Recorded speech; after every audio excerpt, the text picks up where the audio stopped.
Good morning আমার সকল বন্ধুদেরকে। আশা করি তোমরা অনেক অনেক ভালো আছো, সুস্থ আছো। আর এখন দেখো সকালবেলা উঠে একটু মৌচাক দেখাতে চলে এলাম, বেশ বড় হয়ে গেছে। আর আজকের এখনও পর্যন্ত কুল গাছে এখনও কুল ঝুলছে, দেখতেই পাচ্ছ।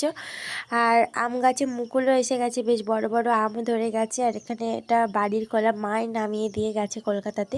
তো আজকের বড় ব্লগটা চলে আসছে সন্ধ্যে 7টায়। তারপর আমরা একটু রাস্তা থেকে ঘুরে ঘুরে চলে আসলাম। আর এখন এসেছি কাগজ ফুল গাছের ধারে। ফুলগুলো খুব সুন্দর লাগে দেখতে, কিন্তু এটা হলো আমার একটা দাদুর বাড়ির একদম গেটের সামনে। তো ওদের বাড়ি থেকে ঘুরে আসছি, তো কেমন লাগছে জানাও। আর তারপর বাড়িতে এসে একটু ডিমের অমলেট করে নিয়েছি। বাড়িতে তো একাই আছি, তো তার জন্য সব কিছু একা একাই রান্নাবান্না করছি। তো তারপরে এখন একটু চলে যাচ্ছি বর দেখতে, তো তোমরাও দেখে নাও।